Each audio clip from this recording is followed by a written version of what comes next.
Karen Monroe had always considered herself the guardian of her suburban neighborhood, a self-appointed enforcer of the Homeowners Association (HOA) bylaws.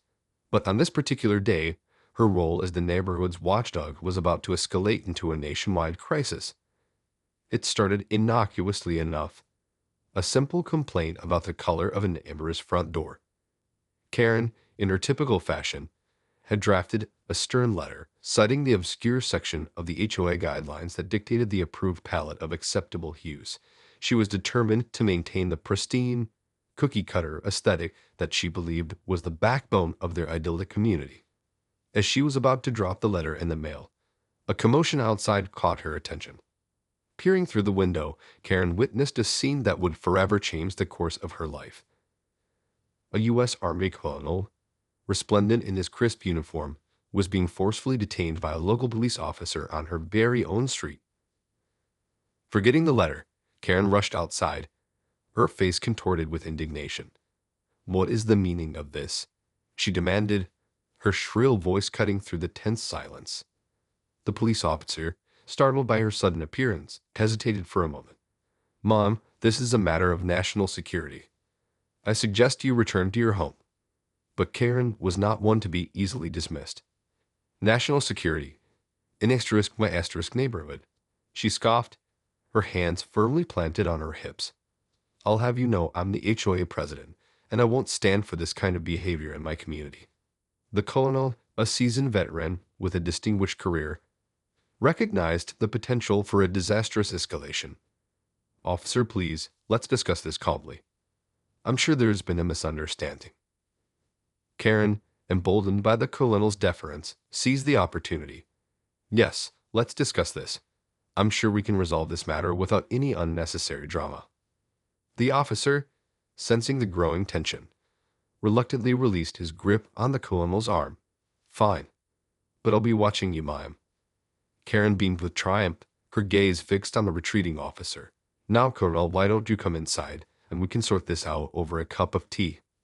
The colonel, unsure of what to make of this unexpected turn of events, followed Karen into her immaculately decorated home, his mind racing with the implications of this bizarre encounter. As they settled into the plush armchairs in Karen's living room, the colonel couldn't help but wonder if he had stumbled into a strange parallel universe. After all, it wasn't every day that a homeowners association president stepped in to intervene on behalf of a high-ranking military officer. Karen, on the other hand, was brimming with a sense of purpose. This was her chance to assert her authority and demonstrate the power of the HOA. Little did she know that her actions were about to set in motion a chain of events that would reverberate far beyond the confines of her carefully manicured neighborhood. The air in Karen's living room was thick with tension as she and the colonel faced each other, both eager to assert their respective authority. "Now, Colonel, I must say I am quite surprised to see one of our nation's finest officers being accosted in the middle of our quiet street," Karen began, her tone a delicate balance of concern and self-importance. The colonel, recognizing the need for diplomacy, responded calmly. "I appreciate your concern, Mrs. Monroe. However, this is a matter of national security that I'm not at liberty to discuss with civilians." Karen's eyes widened with indignation. "Civilians?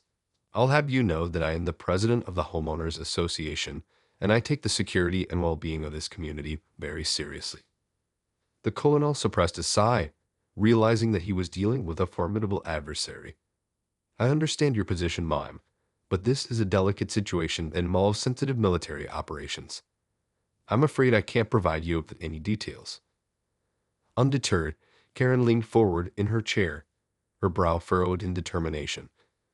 "Well, Colonel, I'm afraid I can't just sit idly by while one of our nation's heroes is being harassed by the local authorities. If there's anything I can do to help, I'm more than willing to assist." The colonel paused, weighing his options. He knew that this was not the time to engage in a battle of egos, but the sheer audacity of this HOA president was throwing him off balance. "Mrs. Monroe, I appreciate your willingness to help, but this is a matter that is best handled through proper channels within the military and law enforcement." Karen, sensing the colonel's reluctance, straightened her posture and adopted a more authoritative tone. Well, Colonel, I'm afraid I can't just sit back and watch as one of our community members is mistreated. As the president of the Homeowners Association, I have a responsibility to ensure the safety and well-being of everyone in this neighborhood. The colonel's jaw tightened, a flicker of frustration crossing his weathered features. He knew that he needed to tread carefully, lest this encounter escalate into a full-blown confrontation. Mrs. Monroe, I understand your concerns, but I must insist that you leave this matter to the appropriate authorities. I'm sure you have other pressing issues to attend to within the Homeowners Association. Karen's eyes narrowed, her lips pressed into a thin line. Oh, you can be sure that I do, Colonel. And you can also be sure that I won't rest until I get to the bottom of this. With that, Karen rose from her chair, signaling the end of their discussion. The colonel, sensing the impending storm, followed suit, his mind racing with the implications of this unexpected encounter. As the colonel stepped out onto the porch, Karen's voice rang out once more. You can count on me, Colonel. I'll be watching, and I won't hesitate to take action if I feel the need arises. The colonel could only nod in response, his heart heavy with the realization that he had just found himself embroiled in a battle of wills with the most formidable opponent he had ever faced, a homeowners association president. As the colonel made his way back to his car, Karen's words continued to echo in his mind. I'll be watching, and I won't hesitate to take action if I feel the need arises. The sheer audacity of the suburban warrior had caught him completely off guard, and he couldn't help but wonder what other surprises she had in store. Determined to unravel the mystery, the colonel placed a call to his command, requesting an immediate briefing on the situation. The response he received was less than reassuring. Colonel, I'm afraid this is a delicate matter that involves sensitive military intelligence. We're already working to resolve the situation, but we can't afford any additional complications or interference. The colonel's brow furrowed in frustration. Complications? You mean like a homeowners association president who's hell-bent on inserting herself into the middle of a national security issue? There was a tense pause on the other end of the line. I'm afraid so, sir. We've been made aware of Mrs. Monroe's involvement. Our team is working to contain the situation, but you may want to consider distancing yourself from her as much as possible. The colonel let out a heavy sigh, his fingers pinching the bridge of his nose. Understood. But you know as well as I do that this woman won't be easily deterred. She's made it quite clear that she intends to keep a close eye on me in this situation. We're aware of the challenge, sir. Our recommendation is to cooperate fully with the local authorities and avoid any direct contact with Mrs. Monroe. We can't afford to have this escalate any further. The colonel nodded, even though his counterpart couldn't see him. Acknowledged. I'll do my best to keep her at arm's length, but you know how these HOA types can be. With a weary resignation, the colonel disconnected the call and slid back into his car, his mind racing with the implications of this unexpected turn of events. As he pulled away from the curb, he couldn't help but glance back at Karen's pristine, impeccably manicured lawn, a nagging sense of unease settling in the pit of his stomach. Meanwhile, Karen had wasted no time in springing into action. Striding into her home, she immediately placed a call to the Pentagon, determined to leverage her position as the Homeowners Association president to get to the bottom of this mystery. This is Karen Monroe, president of the Maple Grove Homeowners Association. I need to speak with someone in authority regarding a matter of national security that is taking place in my neighborhood. The individual on the other end of the line hesitated, clearly caught off guard by the audacity of her request. Ma'am, I'm afraid I can't discuss sensitive military matters with a civilian. This is a matter for the proper authorities to handle. Karen's eyes narrowed, her grip on the phone tightening. I beg to differ. As the president of the Homeowners Association, I have a responsibility to ensure the safety and well-being of my community. And when one of our own is being harassed by the local police, you can be sure that I'll do whatever it takes to get to the bottom of it. The individual on the other end of the line could almost hear the determination in Karen's voice. Ma'am, I understand your concerns, but I really must insist that you leave this matter to the appropriate authorities. We're handling it through proper channels. Karen let out a frustrated sigh, her free hand clenching into a fist. Well, I'm afraid that's just not good enough. I'm going to need to speak with someone higher up the chain of command. This is a matter of national security, and I won't be brushed aside like some common civilian. The individual on the other end of the line hesitated, the weight of Karen's words sinking in. Mom, I'll see what I can do, but I can't make any promises. Please hold. As the line went silent, Karen leaned back in her chair, a triumphant smile spreading across her face. She had the Pentagon's attention now, and she had no intention of letting them off the hook.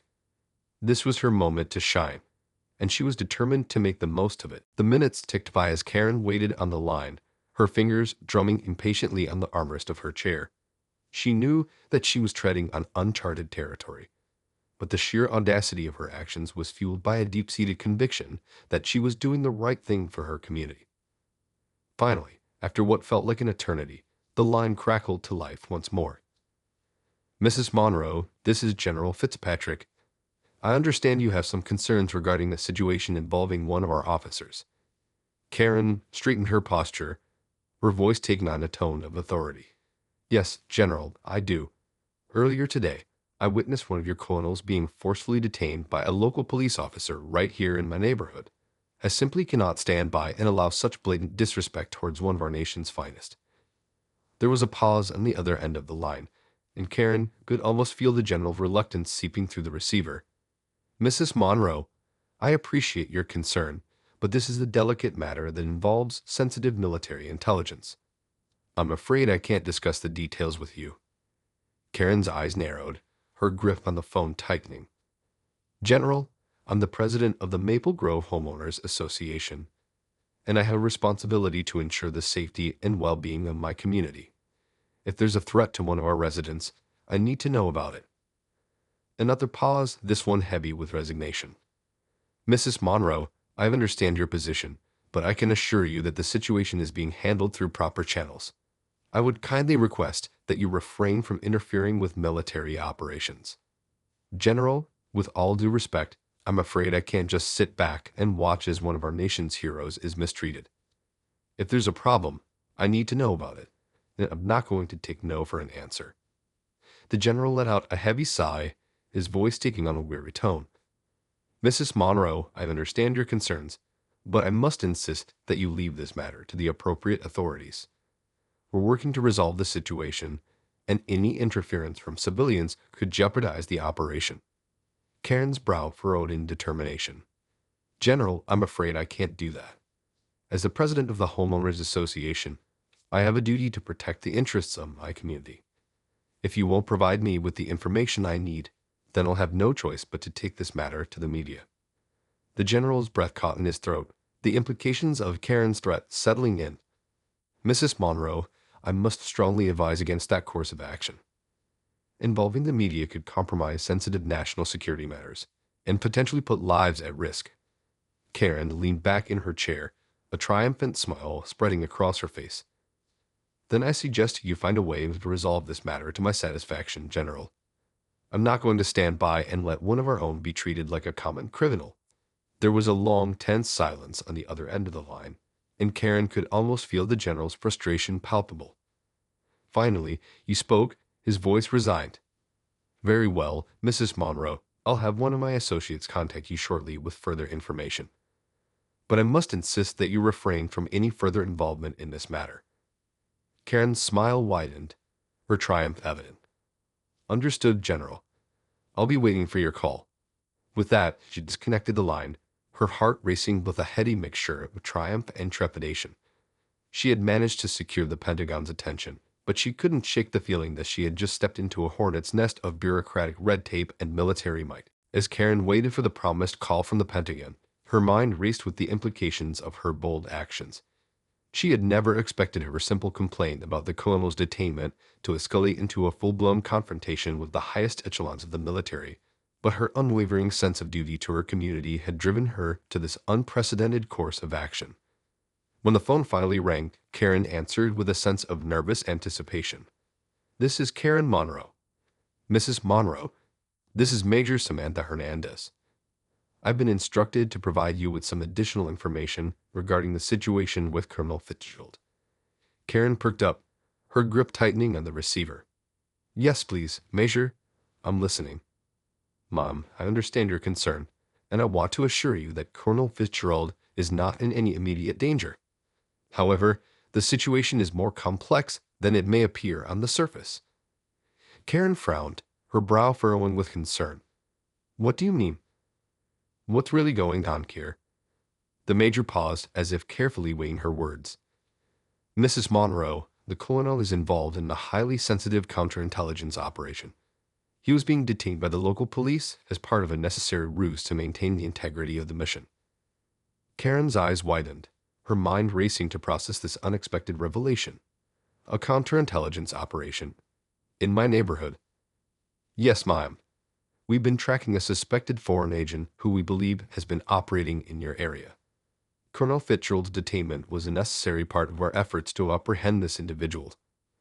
Karen's breath caught in her throat, a surge of both pride and trepidation washing over her. "So, the colonel is a hero then, and I've been trying to help him all along." The major's voice softened, a hint of amusement coloring her tone. "In a manner of speaking, yes. Your actions, while unorthodox, have actually been quite helpful in maintaining the cover of our operation." Karen felt a wave of relief wash over her, her shoulders relaxing. "Well, I'm certainly glad to hear that, Major. I was beginning to think I had overstepped my bounds." "Not at all, Mrs. Monroe. In fact, we could use your continued cooperation in this matter." Karen's eyes widened, a surge of pride and purpose filling her chest. "Anything, Major. Just tell me what I need to do." The Major's voice took on a more serious tone. "We need you to continue acting as you have been, maintaining a close watch on the situation and providing us with any information or observations you might have. Your position as the Homeowners Association president gives you a unique vantage point that could be invaluable to our operation." Karen nodded, her mind already wearing with possibilities. "Consider it done, Major. I'll be your eyes and ears in the neighborhood. Just tell me what you need." "Excellent, Mrs. Monroe. I'll be in touch with further instructions. And thank you for your cooperation. It's truly appreciated." "It's my pleasure, Major. Anything I can do to help protect our community and our nation, I'll be standing by." As Karen hung up the phone, a sense of exhilaration and purpose filled her. She had gone from being a thorn in the side of the military to a vital ally in a high-stakes counterintelligence operation. It was a strange and unexpected turn of events, but one that she was more than willing to embrace. With a newfound determination, Karen set about preparing herself for the challenges that lay ahead. She had a role to play, and she was determined to rise to the occasion. In the days that followed, Karen's role as the Homeowners Association president and covert ally to the military took on a new and exciting dimension. Armed with the knowledge that Colonel Fitzgerald was involved in a sensitive counterintelligence operation, she set about carefully monitoring the activities in her neighborhood, ever vigilant for any suspicious behavior. Each morning, Karen would rise early, sipping her coffee as she meticulously scanned the streets for any out-of-the-ordinary occurrences. She noted the comings and goings of her neighbors, mentally cataloging their routines and any deviations from the norm. The once mundane rituals of suburban life had now taken on a newfound significance, as Karen knew that the slightest detail could hold the key to unraveling the mystery at hand. As the days passed, Karen's diligence paid off in unexpected ways. She noticed a nondescript sit-in that seemed to linger a bit too long in the street, its occupant appearing to be observing the neighborhood with an unusual intensity. Immediately, she reached for the phone, relaying her observations to Major Hernandez. "Major, this is Karen.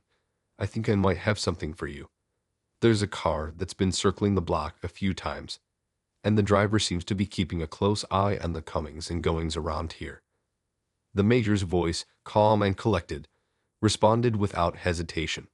"That's excellent work, Mrs. Monroe. Can you provide me with any additional details about the vehicle? Make, model, license plate, anything that might help us identify the individual?" Karen's eyes narrowed as she studied the car more closely, committing every detail to memory. "It's a dark-colored sedan, maybe a Camry or Accord. I couldn't make out the license plate from here, but I'll keep a closer eye on it." "Understood. Keep me posted, Mrs. Monroe. This could be a significant development." With a renewed sense of purpose, Karen continued her vigil, her gaze sweeping the neighborhood with a keen eye for any unusual activity. As the days wore on, She began to notice other subtle shifts. A neighbor who seemed to be making more frequent trips out of the area, a delivery van that lingered a bit too long in a particular spot. Each observation, no matter how seemingly insignificant, was dutifully reported to Major Hernandez. The Major, in turn, expressed her gratitude for Karen's diligence, assuring her that the information she provided was proving invaluable to the ongoing operation. Karen swelled with pride, her role as a suburban sleuth taking on an almost mythic quality in her own mind. As the investigation continued to unfold, Karen found herself increasingly drawn into the high-stakes world of espionage and counterintelligence. She had gone from being a self-appointed enforcer of HOA bylaws to a crucial ally in a national security operation, and the sense of purpose and responsibility that came with its new role was both exhilarating and humbling. With each passing day, Karen's resolve only grew stronger. She was determined to do whatever it took to protect her community and her country, even if it meant venturing into uncharted territory and confronting the unexpected challenges that lay ahead. As the days turned into weeks, Karen's role as the Homeowners Association president and covert military operative only continued to grow in importance. Her regular updates to Major Hernandez had proven invaluable, providing crucial intelligence that helped the military's counterintelligence operation move forward. However, Karen's newfound involvement in the high-stakes world of espionage did not go unnoticed by her fellow HOA members. Whispers and rumors began to circulate, with some residents growing increasingly concerned about the suspicious activity taking place in their once quiet neighborhood. It all came to a head at the next HOA meeting, where a heated debate erupted over the perceived threats to the community's safety and security. "This is outrageous," exclaimed Mrs. Watkins, a longtime resident known for her vocal opposition to any perceived disruptions to the status quo. "I won't stand for this kind of clandestine activity in our neighborhood. What if it brings danger to our families?" Karen, her posture ramrod straight, rose to address the gathered members. "I can assure you, Mrs. Watkins, that the situation is being handled with the utmost care and attention by the appropriate authorities. As the president of this homeowners association, it is my duty to ensure the safety and well-being of our community." A murmur of discontent rippled through the crowd, and Karen knew she had to tread carefully. "Now, I understand that some of you may be concerned about the recent events, but I can assure you that there is no immediate threat to our neighborhood." Mrs. Watkins, her lips pressed into a thin line, refused to be placated. "Well, that's easy for you to say, Karen. You seem to have quite a cozy relationship with the military these days. What are you hiding from the rest of us?" Karen felt the heat rise in her cheeks, but she refused to be intimidated. "I am not hiding anything, Mrs. Watkins. I am simply doing what I believe is best for our community, and that includes cooperating with the authorities when necessary." The room erupted in a cacophony of voices, with some residents voicing their support for Karen's actions, while others demanded more transparency and accountability. In the midst of the chaos, Karen felt a tap on her shoulder. Turning, she found Colonel Fitzgerald standing behind her, his uniform crisp and his expression unreadable. "Mrs. Monroe, a word, if I may?" Karen nodded, stepping away from the heated debate. "Of course, Colonel. How can I assist you?" The colonel's gaze was steady, his voice low and measured. "I wanted to thank you, personally, for your efforts in support of our operation. Your vigilance and cooperation have been invaluable." Karen felt a surge of pride, her shoulders straightening. "It's my pleasure, Colonel. I'm just doing what I believe is right for my community." The colonel nodded, a hint of a smile tugging at the corners of his mouth. "I understand, and I respect that. However, I must caution you to be careful. This situation is delicate, and your continued involvement could put you and your neighbors at risk." Karen's brow furrowed, her mind racing with the implications of the colonel's words. "What do you mean, Colonel? I thought we were making progress." The colonel sighed, his expression grave. "We are, but there are forces at work that you may not fully comprehend. I would urge you to consider stepping back, for your own safety and the safety of your community." Karen's jaw tightened, her resolve hardening. "With all due respect, Colonel, this is my community, and I won't abandon it or my responsibilities to the Homeowners Association." If there's a threat, I need to know about it. The colonel studied her for a moment, then nodded. Very well, Mrs. Monroe. But please be cautious. This is a delicate situation, and one wrong move could have serious consequences. With that, the colonel turned and made his way back into the crowd, leaving Karen with a growing sense of unease and a determination to see this through, no matter the cost. As the heated debate continued to rage around her, Karen felt a newfound sense of purpose and resolve. The colonel's warning had only served to strengthen her conviction that she was doing the right thing for her community. Stepping back to the podium, Karen raised her hands, commanding the attention of the room. Everyone, please, let's have some order here. I understand your concerns, but I can assure you that the authorities are handling this situation with the utmost care and professionalism. The room fell silent, all eyes fixed on the determined HOA president. Karen took a deep breath, her gaze sweeping across the assembled residents. Now, I know there have been some rumors and speculation about what's been going on in our neighborhood, but I want to be clear. This is a matter of national security, and the details are classified. A low murmur rippled through the crowd, and Karen could see the skepticism etched on the faces of her fellow HOA members.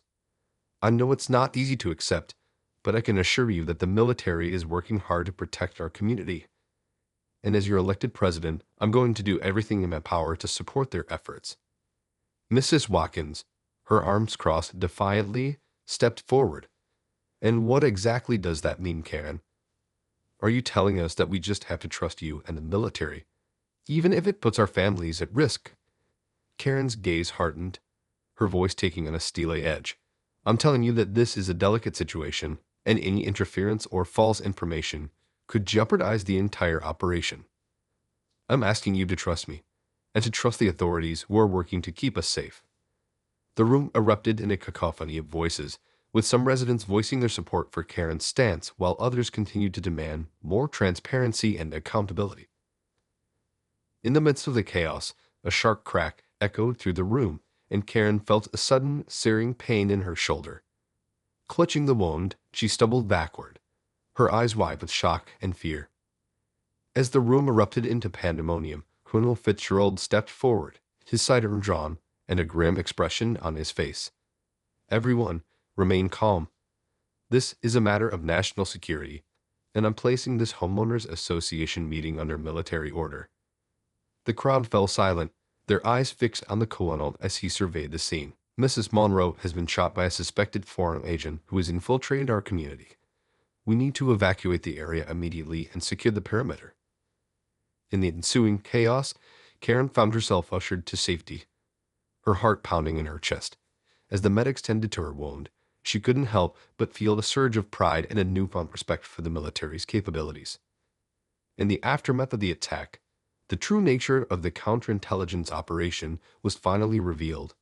The suspected foreign agent had been apprehended, and the community was safe once again, thanks in no small part to Karen's tireless efforts and cooperation with the authorities. As she recovered from her injury, Karen found herself the reluctant hero of the neighborhood, her actions hailed as a testament to the power of civic engagement and the importance of community vigilance. The Homeowners Association, once a source of petty disputes and bureaucratic red tape, had now become a symbol of the strength and resilience of the American spirit. And for Karen, the experience had been a transformative one, shaking the foundations of her once orderly world and challenging her to embrace the unexpected challenges that came with being a true guardian of her community. As she looked towards the future, she knew that her role as the HOA president had only just begun, and that the battles to come would be even more daunting. But she was ready, more determined than ever, to protect the people and the place she held dear.